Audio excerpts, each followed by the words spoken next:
भगवान श्री कृष्ण कहते हैं कि मनुष्य को सबके साथ समान भाव से रहना चाहिए, क्योंकि मनुष्य का इस धरती पर कोई भरोसा नहीं है।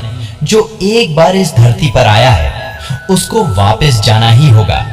मनुष्य को अपने अहंकार को त्याग कर सभी के साथ अच्छा व्यवहार करना चाहिए। यदि मनुष्य अहंकार को नहीं छोड़ता तो अहंकार की वजह से मान सम्मान, प्रसिद्धि, योग्यता, परिश्रम पर बुरा असर पड़ता है।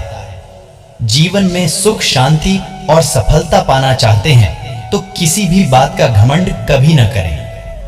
हर मनुष्य के अपने जीवन में कोई न कोई शत्रु मिल जाएगा और वह शत्रु को नष्ट करने की सोचता है, पर वह ऐसा करने में असमर्थ रहता है। जब तक उसका शत्रु होता है उसकी चेतना हमेशा जागती रहती है।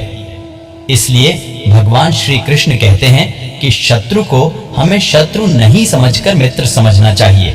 इसे हम एक उदाहरण के तौर पर समझते हैं। एक राजा था जो सबके साथ प्रेम पूर्वक अपने राज्य को चला रहा था। एक दिन उसे रात्रि के समय में सपना आता है जिसमें एक साधु उन्हें कहता है, राजन, कल रात्रि के समय में आपको एक सांप अपने पिछले जन्म की शत्रुता का बदला लेने के लिए आने वाला है। और साधु राजा से यह भी बताते हैं कि वह सांप कहाँ रहता है और वह किस मार्ग से राजभवन में आपके कक्ष तक आएगा। राजा जब सुबह उठते हैं तो उन्हें अपनी सुरक्षा की चिंता होती है। कुछ समय सोचने के बाद राजा इस निर्णय पर पहुंचते हैं कि जिस प्रकार हम अपने मित्र से व्यवहार करते हैं, ठीक उसी तरह से हम उस सांप के प्रति व्यवहार करेंगे। तो राजा रात होने के पहले सांप के बिल से लेकर अपने शयन कक्ष तक सुगंधित फूल और मीठे दूध से भरे कटोरे रखवा देता है और सैनिकों को यह आदेश देते हैं कि जब सांप आए तो उसे किसी भी तरह का कष्ट नहीं होना चाहिए। रात का समय होता है। सांप अपने बिल से निकलकर राजा के राजभवन के लिए निकलता है। जैसे जैसे वह आगे बढ़ता है वह अपने स्वागत की तैयारी देखकर बड़ा खुश होता है। मीठे दूध का सेवन करते हुए और सुगंधित फूलों पर चलकर उसके मन में स्नेह का भाव आने लग जाता है। जैसे ही वह राजभवन के द्वार पर पहुंचता है तो उसे द्वारपाल बिना कुछ किए अंदर आने देते हैं, जिसके कारण उसके मन से बदला लेने का भाव पूरी तरह से खत्म हो जाता है।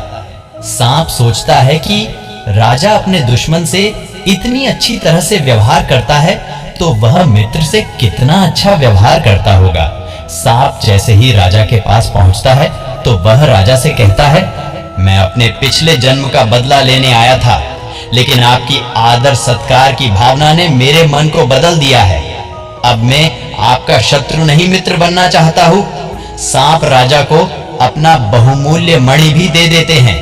इस तरह एक अच्छा व्यवहार अपने दुश्मनों को मित्र में बदलने के लिए काफी है।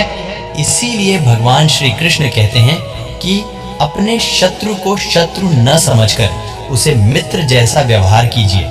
उसको इतना सम्मान दीजिए जितना आप एक मित्र को देते हैं, उसका दिल अपने आप बदल जाएगा। एक अच्छी सोच वाला आदमी बुरे से बुरे सोच वाले आदमी को भी बदल सकता है।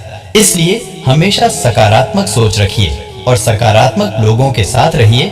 जीवन में आप कभी भी असफल नहीं होंगे। मित्रों, आज के वीडियो में बस इतना ही। मिलते हैं अगली वीडियो में। तब तक हमारे चैनल को सब्सक्राइब करें। राधे राधे। जय श्री कृष्णा।